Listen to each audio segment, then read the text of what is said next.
Hello everybody, and welcome to example 2. We are looking at page 115 of the workbook. Let's take a minute just to read this example together. So they'd like us to consider the homomorphism phi going from z to z3, defined by phi of a equals a mod 3. That's the same function that we looked at in example 1. And recall that the kernel of that homomorphism is the ideal generated by 3.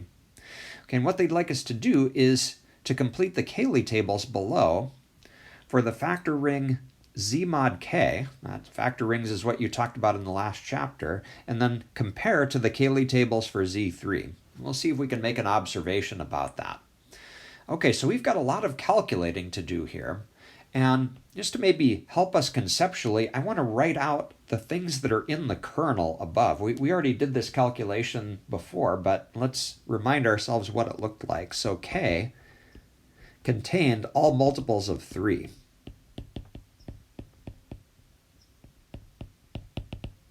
All right.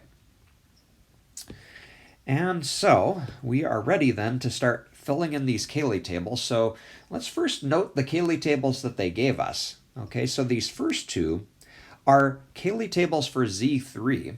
Okay, addition and multiplication modulo 3. You can double check, okay, and just convince yourself that the numbers in those tables are both correct. What we need to do is to fill in the last two Cayley tables which deal with our factor ring, z mod k. Okay, so let's start with the table involving addition. Okay, so first observation is that the coset k is the additive identity element. So if we add it to any other coset, we should get the same thing back again, which means that the first row and the first column of this table are relatively easy to fill in. Okay. And let's see, next thing we might do is to ask what would happen if we added the coset. Well, actually, that's also pretty straightforward. 1 plus k plus 1 plus k. We're just going to add the 1 and the 1 and get 2 plus k. Maybe a little bit more interesting of a calculation is what would happen if we took 1 plus k and added it to 2 plus k. Let's do that below here. Okay, well, if we do that and add 1 and 2, we're going to get 3 plus k. But notice that 3 plus k is not on our list of cosets. Our cosets look like k, 1 plus k, and 2 plus k. Here we have to remember that 3 plus k is actually the same coset as k is, okay, because of the fact that 3 is in k.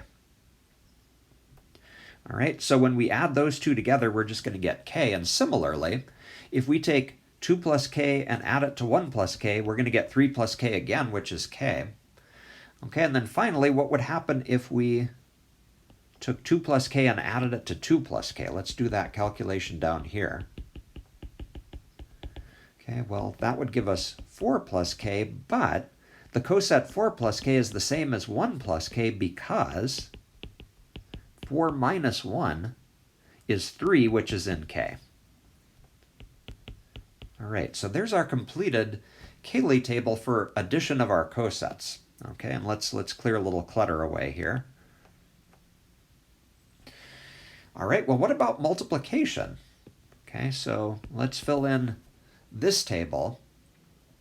Okay, and remember that every time that you see k, that's really the coset 0 plus k. So it's the 0 element in our ring, which means that when we take the coset k and multiply it by any other coset, we're going to get k back again. Okay, so for example, 0 plus k times 1 plus k, 0 times 1 is 0, so we're going to get 0 plus k or k back again. Okay, and that's going to happen everywhere in the first row and the first column. Okay, and then similarly, 1 plus k is the unity element in this factor ring, and so it's going to also behave predictably like the unity element would. Okay, and the one calculation that's maybe a little bit interesting is this one. 2 plus k times 2 plus k. 2 times 2 is 4, so we would get 4 plus k, which we know from above is the same coset as 1 plus k. All right, so that appears then to be our Cayley table for multiplication of cosets. And again, let's clear some clutter away. And now the big question here is this one. What do we notice here? All right, and to be a little bit more specific, I'd like you to first focus on,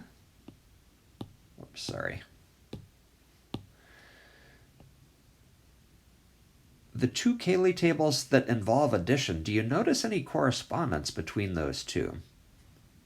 Okay, if you look carefully at those, you might notice that 0 behaves like k, 1 behaves like 1 plus k, and 2 behaves like 2 plus k. There appears to be a correspondence between those three elements. And you make a similar statement if you compare the two Cayley tables that involve multiplication. There appears to be a one-to-one correspondence between 0 and k, 1 and 1 plus k, and 2 and 2 plus k. So what we're noticing here is an apparent isomorphism, okay, between those elements, okay, or between the sets containing those elements. All right, and this is going to lead us to a very important theorem in the next video, but for now, let's just try to draw a picture, okay, so that we can see a little bit more clearly visually what's going on here.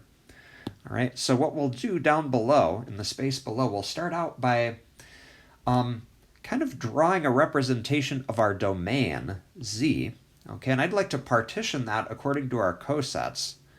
All right, so let's draw a big circle here for Z.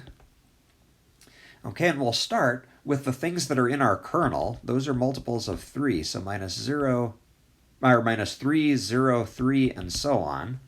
Okay, those are the things that are in k.